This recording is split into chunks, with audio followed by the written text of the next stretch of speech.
ಕುವೆಂಪು ಸಂಕ್ಷಿಪ್ತ ವಿವರಣೆ. ಕನ್ನಡ ಸಾಹಿತ್ಯದ ಜೀವಕುಮಾರ್ ಕುವೆಂಪು ಕೆ.ವಿ. ಪುಟ್ಟಪ್ಪ 20ನೇ ಶತಮಾನದ ಮಹಾನ್ ಕವಿ, ಚಿಂತಕ, ಕಾದಂಬರಿಕಾರ, ನಾಟಕಕಾರ ಹಾಗೂ ಚಟುವಟಿಕಾಪರ ವಿದ್ವಾಂಸರಾಗಿದ್ದರು.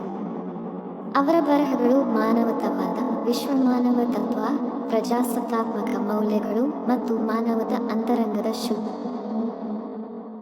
ಜನನ ಮತ್ತು ವಿದ್ಯಾಭ್ಯಾಸ. ಜನನ 1904 ಡಿಸೆಂಬರ್ 29, ಚಿಕ್ಕಮಗಳೂರು ಜಿಲ್ಲೆಯ ಕೊಪ್ಪ ಜಿಲ್ಲೆ, ಕುವೆ. ಇದರಿಂದಲೇ ಕುವೆಂಪು.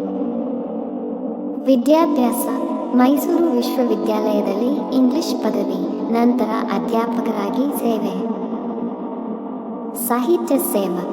ಕುವೆಂಪು ಅವರು ಕಾವ್ಯ, ನಾಟಕ, ಕಾದಂಬರಿ ಪ್ರಮುಖ ಕೃತಿಗಳು. ಕಾವ್ಯ ರಮ್ಯ ಓಲೆ, ಕೊಲೆಕತೆ, ಶ್ರೀರಾಮಾಯಣ ದರ್ಶನಂ, ಮಹಾಕಾವ್ಯ. ಕಾದಂಬರಿ ಕಾನೂರ ಸುಬ್ಬಮ್ಮ ಹೆಗಡೆ, ಮಲೆಗಳಲ್ಲಿ ಮದುಮಗಳು.